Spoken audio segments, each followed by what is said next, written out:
아멘. 네, 귀한 찬양 너무 감사합니다.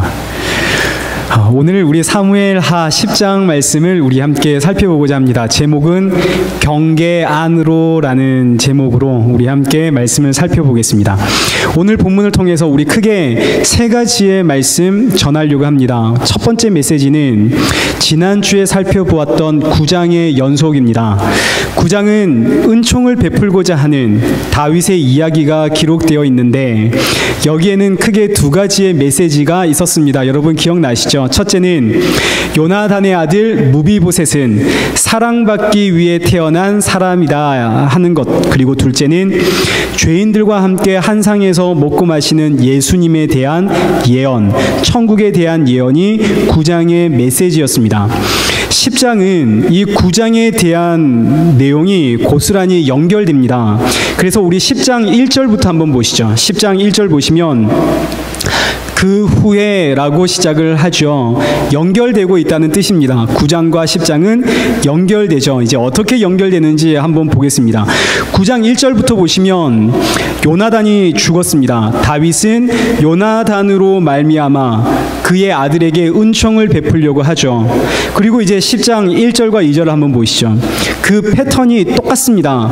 암몬의 왕 나하스가 죽었습니다. 다윗은 나하스로 말미암아 나하스의 아들에게 은총을 베풀려고 하죠. 똑같습니다.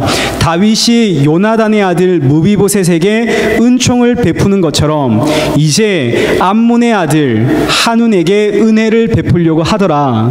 이 말의 의미는 요나단의 아들 무비보셋이 사랑받기 위해 태어난 사람이라는 것처럼 암몬의 왕 나하스의 아들 한운 역시 사랑받기 위해 태어난 사람이다 하는 것을 뜻하는 것이죠. 암몬은 이방 나라입니다. 이스라엘 백성들은 이방인들을 죄인으로 취급을 했죠. 하나님은 그러나 이방인들 역시 사랑받기 위해 태어난 사람이다라고 선포하고 계십니다. 달리 표현하면 이 땅에 태어난 모든 이들은 다 사랑받기 위해 태어난 사람입니다. 그 누구도 예외는 없습니다. 하늘에 해가 떠 있습니다. 저 하늘의 해는 하나님을 잘 믿는 나에게만 특별한 것이 아니라 이 땅에 살아가고 있는 모든 인류에게 다 똑같이 주어졌죠. 우리가 숨쉬는 이 공기는 나에게만 특별하게 주어진 것이 아니라 오늘 이 땅을 살아가고 있는 모든 이들에게 공평하게 동일하게 주어졌습니다. 나만 남들보다 더 숨을 잘 쉬고 내가 있는 곳에 공기의 밀도가 더 높고 내가 가는 곳에 해가 더 많이 쬐이고 그러는 것 아니죠. 여러분, 이것이 하나님의 사랑입니다. 하나님은 이 땅의 모든 이들을 다 사랑하시죠. 공평하게 사랑합니다. 이 땅의 모든 인류는 다 사랑받기 위해 태어난 존재입니다. 그리고 그 사랑을 지금 받고 있죠. 문제는 알지 못할 뿐입니다. 내가 사랑받고 있는 존재인가 이걸 알지 못하는 것뿐이죠. 그래서 다윗은 이방 나라에 이 하나님의 은총을 전달하고자 하는 겁니다. 이방 나라 암몬의 왕 한운에게 당신은 사랑받기 위해 태어난 사람입니다. 하나님이 당신을 왕의 식탁으로 초청했습니다. 여러분, 이것이 복음 전파입니다. 그리고 이 세상을 향한 하나님의 마음이죠. 요한복음 3장 16절 한번 보시죠. 하나님이 세상을 이처럼 사랑하사 독생자를 주셨으니, 하나님이 세상을 얼마나 사랑하셨는지 세상을 위해 독생자를 주셨습니다. 여기서 이 세상이란 하나님의 백성만을 의미하는 것이 아니죠. 그야말로 온 천하 만민을 의미하는 겁니다. 이것이 10장에 기록되어 있는 예언의 말씀입니다. 우리 9장에 기록된 예언은 여러분 기억나시죠? 죄인들과 함께 먹고 마시는 예수님이 예언되었습니다. 천국이 예언된 것이죠. 무비보셋은 이스라엘 백성입니다. 이스라엘 백성을 이스라엘 안에 백성인 무비보셋을 찾아 은총을 베푸는 다윗이죠. 다윗이 지금 은총을 베풉니다. 다윗은 오실 예수님이죠. 10장에 기록되어 있는 예언은 이방인들에게 복음을 전하는 내용입니다. 한우는 이방인입니다. 이스라엘 박해 백성이죠. 이 이방인들을 찾아서 은총을 전달하려고 하는 그 주체는 누군가요? 우리 10장 2절과 4절 말씀을 한번 보시죠.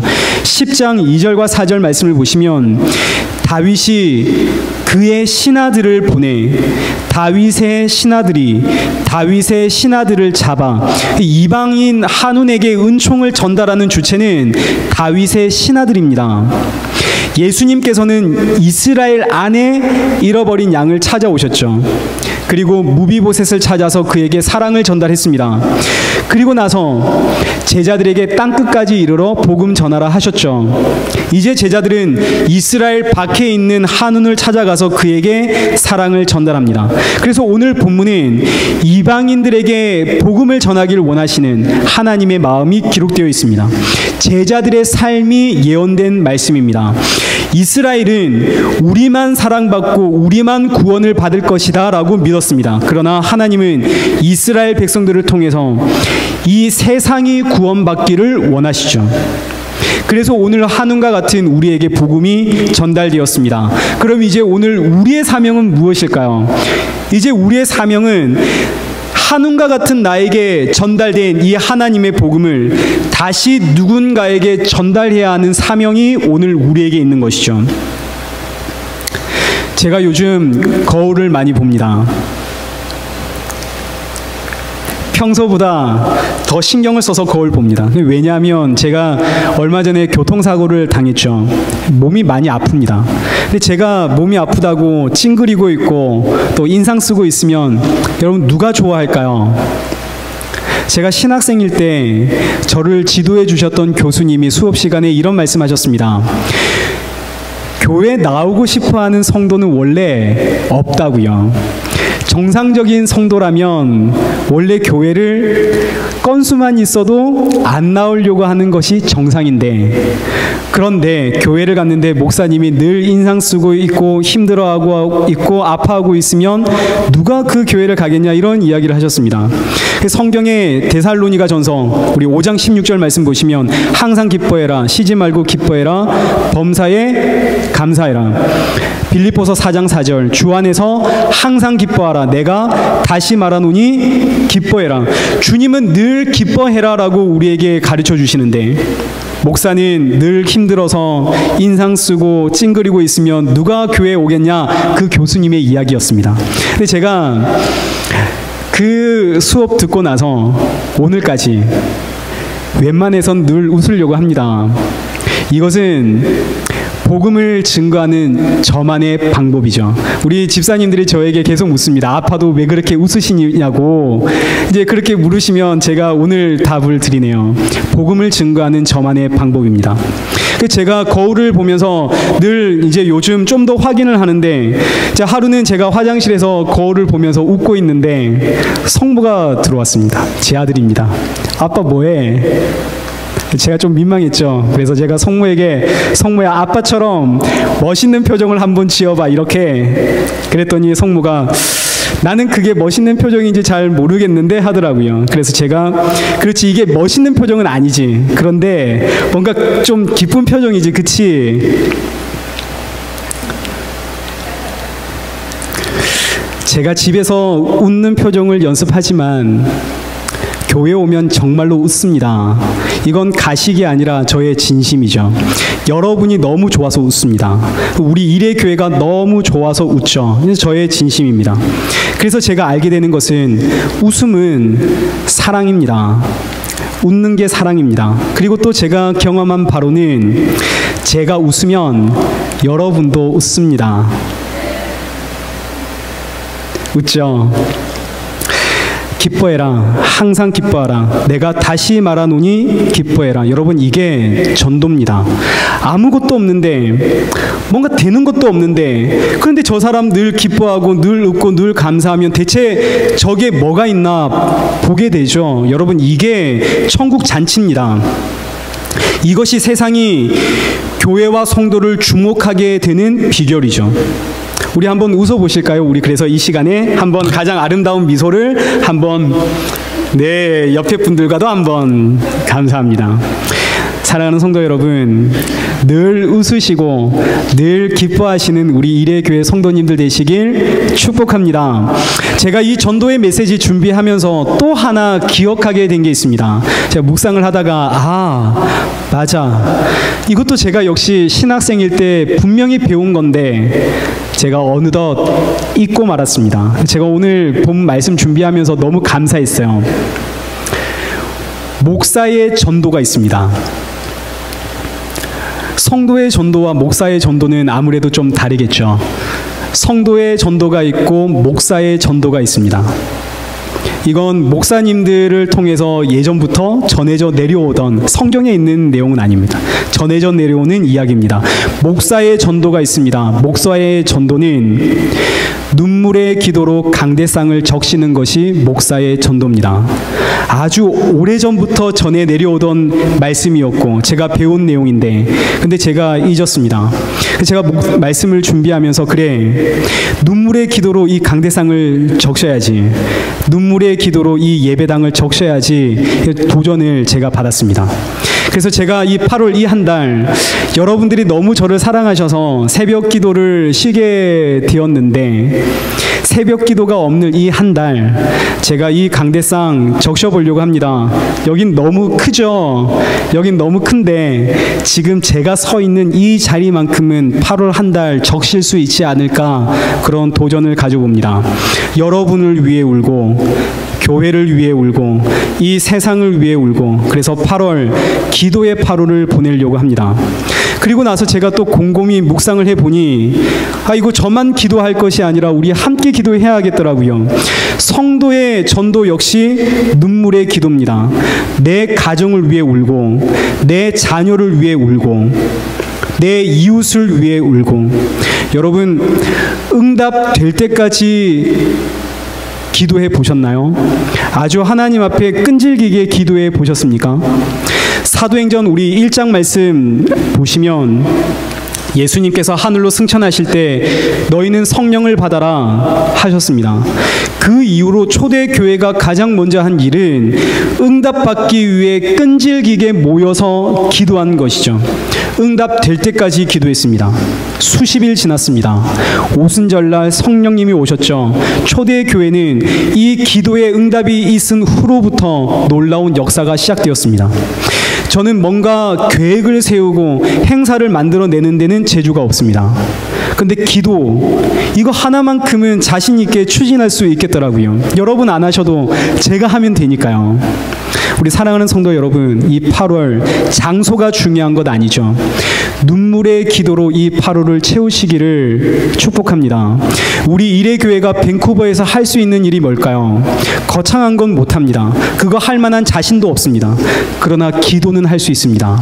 우리 이 8월 저는 기도의 눈물로 저의 이 자리를 채우고, 여러분은 기도의 눈물로 여러분의 그 자리를 채우고, 그리고 나서 9월이 되면 저는 눈물의 기도로 이 강달상에서 조금 더 나아가서 이만큼을 적셔보고, 여러분은 눈물의 기도로 여러분의 자리에서 조금 더 나아가 여기까지 적셔보고, 이렇게 우리 이레교회 안에 기도의 무브먼트가 일어나서 1년이 지나고 10년이 지나고 그런 우리 이레교회가 되기를 축원합니다. 우리 두 번째 메시지, 이건 두 번째 메시지는 완전히 다른 이야기입니다. 성경에는 같은 사건이 완전히 다른 관점으로 기록되어 있는 것을 우리 종종 확인하게 되는데 오늘 본문의 말씀이 그렇습니다. 이건 모순이 아니라 하나님의 마음을 보다 명확하게 우리에게 이해하게 해주는 하나의 장치입니다. 우리 역대상 19장을 한번 보겠습니다. 우리 역대상 19장 우리 1절부터 한번 보시면, 역대상 19장은 1절부터 그 마지막 절까지 그 내용과 구절이 오늘 우리가 읽었던 본문 말씀 사무엘하 10장과 완전하게 일치를 이루고 있습니다. 똑같습니다. 그 내용도 그리고 그 안에 구절도 똑같습니다. 단어만 앞뒤로 바뀌어 있을 뿐입니다. 완전히 똑같은 말씀이 기록되어 있는데 그런데 메시지는 완전히 다르죠.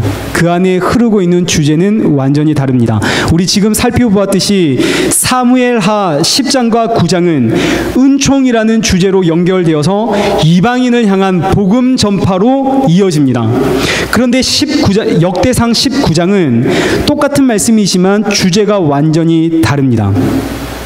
역대상 19장은 그 앞에 18장 연결되겠죠. 역대상 18장은 이스라엘의 경계를 무너뜨리려고 블레셋과 아람 군대가 쳐들어왔고 이 블레셋과 아람 군대에 맞서 싸우고 있는 다윗의 승리가 기록되어 있습니다.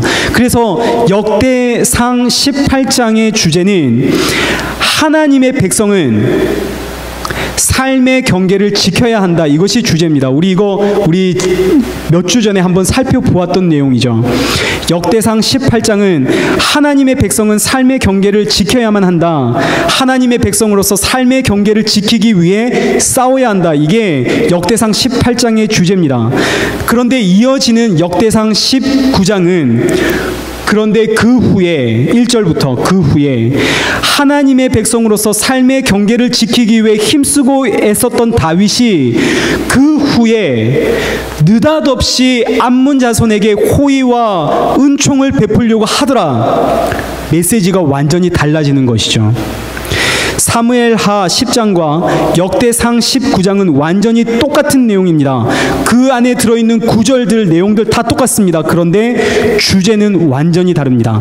사무엘하 10장은 은총과 연결되어서 이방인 역시 사랑받기 위해 태어난 사람이고 그들 역시 사랑을 받아야 하고 그래서 우리는 전도해야 된다. 이것이 주제라면 역대상 19장은 하나님의 백성으로서 지켜야 할 삶의 경계가 있는데 하나님의 백성으로서 이 삶의 경계를 지키기 위해 힘쓰고 애쓰던 다윗이 느닷없이 암몬 자손에게 호의와 은총을 베풀려고 하더라. 이것이 그 내용이 되는 것이죠. 똑같은 말씀이지만 사무엘하 10장은 긍정적인 메시지고 역대상 19장은 부정적인 메시지를 담고 있습니다. 하나님의 백성으로서 삶의 경계를 지켜야만 하는 다윗이 책임 있는 다윗이 앞장서서 암몬 자손에게 호의와 은총을 베풀므로써 하나님의 백성으로서의 삶의 경계를 무너뜨리더라. 다윗이 왜 암몬 자손에게 호의를 은총을 베풀려고 했을까요?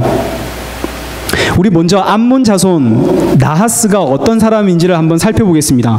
암몬 자손의 왕 나하스는 사무엘상 11장에 기록되어 있습니다. 우리 1절 말씀을 보시면 암몬 사람 나하스가 올라가서 길르아 야베스에 맞서 진을 치매 야베스 모든 사람들이 나하스에게 이르되 우리가 너를 섬기리라 하니 암몬 사람 나하스가 그들에게 이르되 내가 너희 오른 눈을 다 빼야 너희와 언약하리라. 내가 온 이스라엘을 이와 같이 모욕하리라.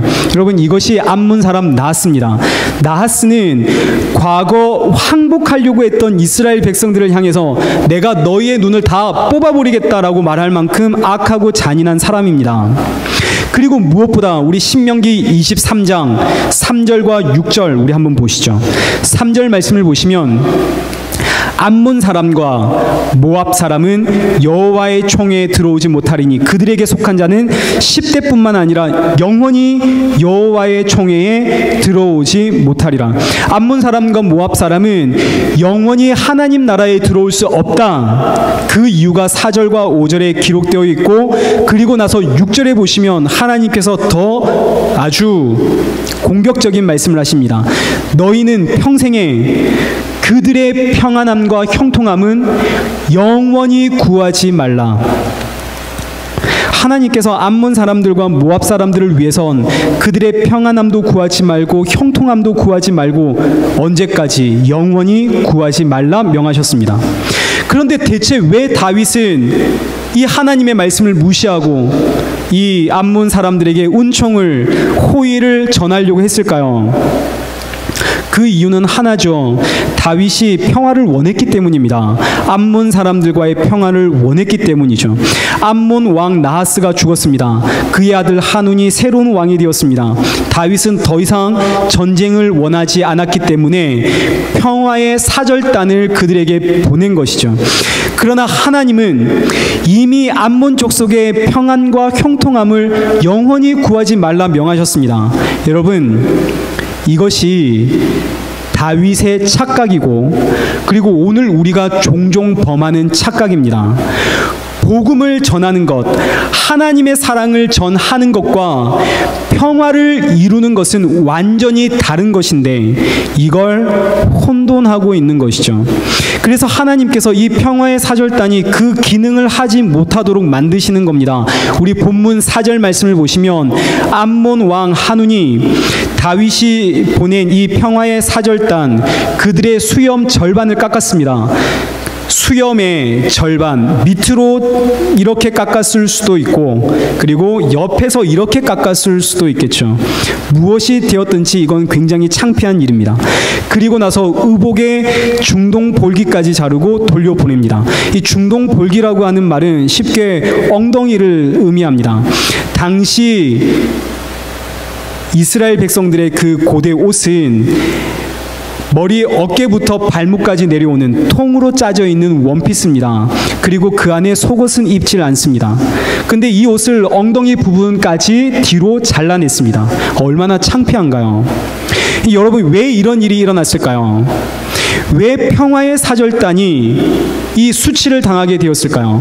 왜 복음을 들고 하나님의 은총을 전달하려 갔는데 왜 이런 수치와 모욕과 창피를 당해야 합니까? 종종 우리는 복음 들고 세상을 향해 나갈 때 세상에서 수치와 창피를 경험하게 되죠. 그러면 여러분, 우리 어떻게 이야기하나요? 보통 이런 이야기를 합니다. 원래 복음 전하면 수치와 창피 그거 당하게 되어 있어. 이거 예수님의 말씀이야. 이건 당연한 거야. 우리 보통 이렇게 착각하고 있습니다. 복음을 전함을 통해서 받게 되는 수치와 창피와 모욕도 있지만, 그러나 그보다 복음을 착각해서 하나님으로부터 받게 되는 수치와 창피가 있습니다. 이것이 오늘 본문의 메시지입니다. 나는 이것이 복음을 전하는 것, 하나님의 사랑을 전하는 것, 은총을 전달하는 것이라고 철석같이 믿고 있는데, 하나님이 보시기에 그건 복음도 아니고 사랑도 아니고 오히려 하나님이 그어놓으신 이 신앙의 경계, 그 선을 넘어갔기에 하나님께서 나를 지키시기 위해서 주시는 수치와 창피가 있다는 뜻이죠. 나는 세상을 향해 사랑과 복음과 평화를 들고 친절하게 나아갔는데 세상은 이런 나에게 수치와 모욕과 창피를 주면서 나를 다시 돌아가게 합니다. 다시 밀어내죠. 이것은 하나님께서 내 신앙의 성장에 방해가 될 모든 사람들과 가까워지는 것을 미리 막으시는 것이고, 내 신앙의 성장에 방해가 되는 모든 문화로부터 나를 막으시는 하나님의 사랑입니다. 복음 들고 세상에 나갔는데 세상에서 수치와 모욕을 당하죠. 그렇다면 이건 단순하게 받아들일 문제가 아닙니다. 이건 당연한 결과야. 원래 복음 들고 나가면 수치함을 받고 창피를 당하는 거야. 우리는 오히려 복음 전하다가 받게 되는 이 모욕을 기뻐해야 돼. 이것이 아니라 지금 내가 복음과 사랑을 들고 서 있는 이 자리가 거룩함 안의 경계인가 아니면 거룩함 밖의 경계인가를 점검해 봐야 되는 겁니다. 사무엘하 10장에서 하나님은 암몬 족속 역시 사랑받기 위해 태어난 사람이고, 우리는 그 사랑, 천국의 복음, 예수 그리스도를 그들에게 전달해 주어야 한다 말씀을 하십니다. 그리고 동시에 역대상 19장을 통해서 그러나 경계는 지켜야 한다라고 우리에게 말씀하고 계시는 것이죠. 성도는 세상과의 분명한 경계가 있습니다. 이것은 구별됨의 경계고 거룩함의 경계죠.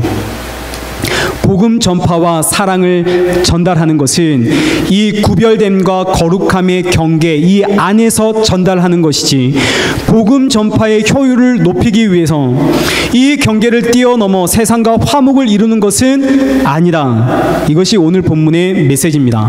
이 경계를 넘어서면 하나님께서 세상에서 수치와 창피를 당하게 함으로써 우리를 다시 이 경계 안으로 들어가게 밀어 넣으십니다. 여러분, 멀리 갈 것도 없죠. 오늘날 이 교회를 한번 보십시오. 기독교 역사 가운데 오늘날처럼 교회가 세상에서 수치와 창피를 당한 적이 없습니다.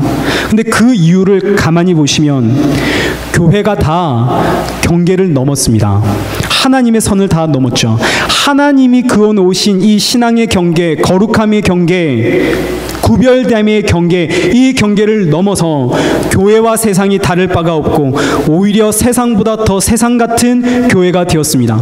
그래서 지금 하나님께서 수치와 창피를 통해 교회를 끊임없이 하나님의 경계 안으로 밀어놓고 계십니다. 우리 여기 청년들 우리 앉아 있는데요.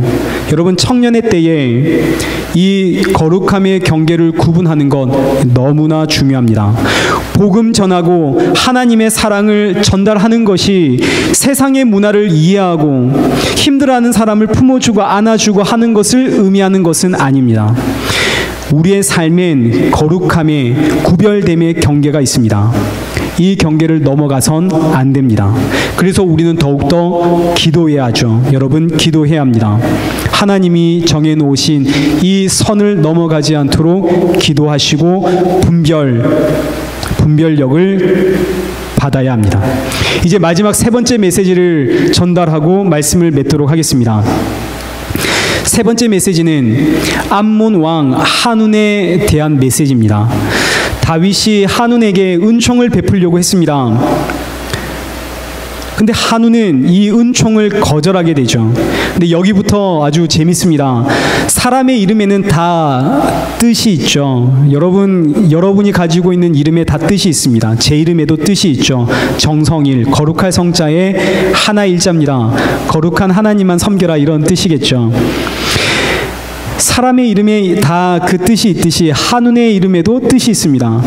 한운이라고 하는 그 이름의 뜻은 부탁을 하다, 간청을 하다, 호의를 구하다, 동정을 구하다, 은혜를 구하다라는 뜻을 가지고 있습니다. 이게 한운이라는 이름의 뜻입니다.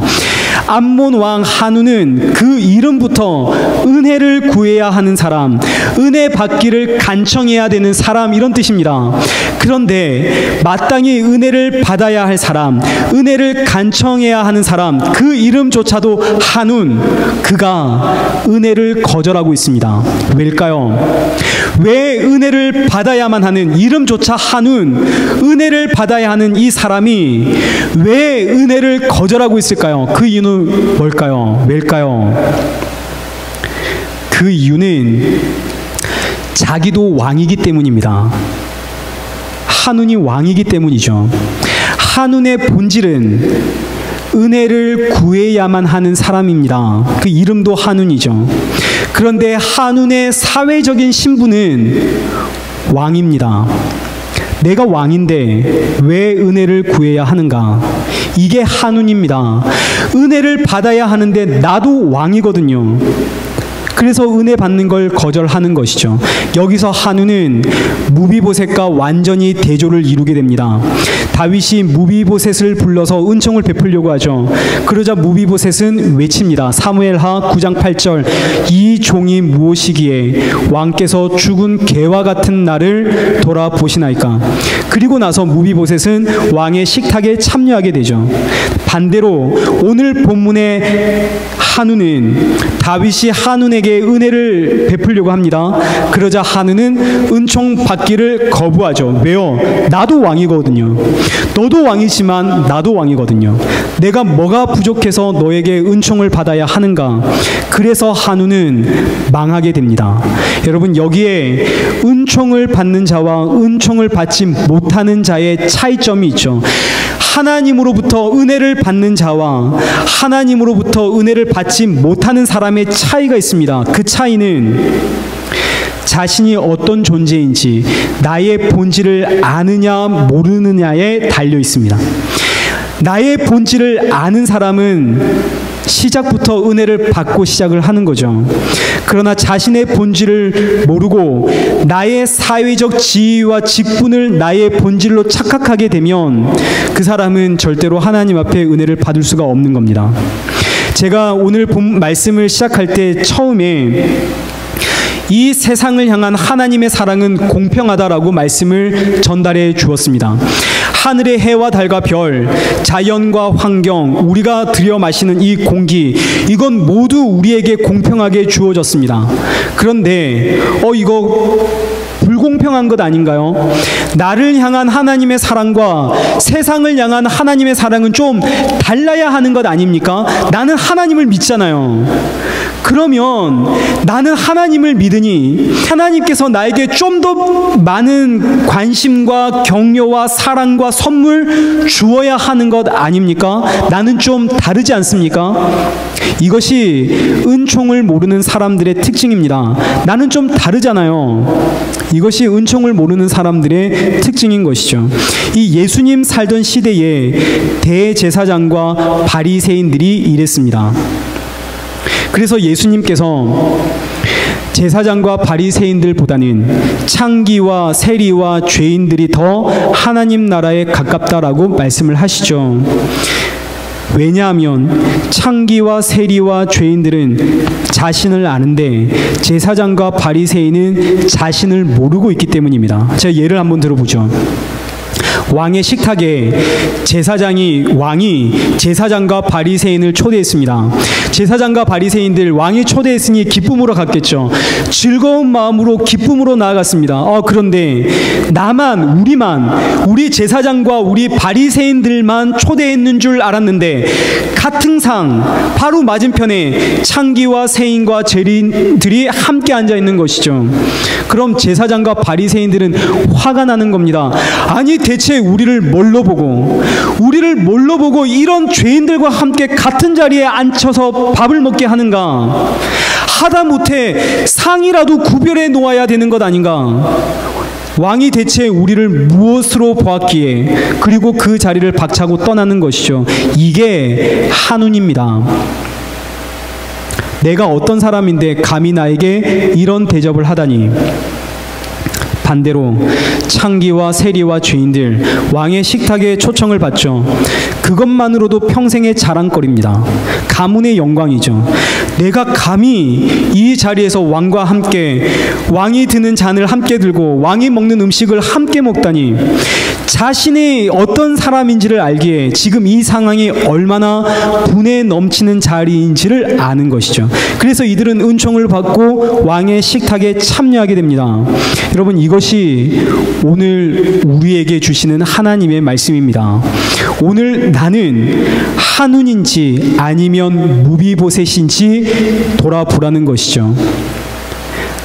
나를 알면 지금 이 자리에서 예배 드리고 있다는 것, 이 자체가 이미 감당할 수 없는 은혜입니다. 예배당에 나와왔다는 것, 이 자리에 있다는 것, 이것만으로도 이미 은혜죠. 내가 무엇이길래 하나님께서 나를 이 자리에 부르셨는가? 이미 예배가 시작되기도 전에 은혜를 받고 시작을 하는 겁니다. 근데 반대로 나를 모르면 예배당에 들어와 예배 드리는 모든 것들이 다 평가의 대상이 되고 맙니다. 오늘 찬양은, 오늘 말씀은, 오늘 목사님은, 오늘 저분은 은혜가 무엇인지 절대로 알 수가 없는 것이죠. 말씀을 맺겠습니다. 오늘 세 가지의 말씀 살펴보았습니다. 첫째, 복음을 전해야 됩니다. 복음 전파는 성도의 사명입니다. 둘째, 그러나 경계를 지켜야 됩니다. 경계를 지키지 못하면 하나님께서 수치와 창피를 통해서 우리를 경계 안으로 밀어 넣으십니다. 셋째, 우리의 본질을 알아야 됩니다. 한운처럼 은혜를 받아야만 하는 인생인데 은혜를 거절하고 있는 것은 아닌지 나의 모습을 돌아보게 됩니다.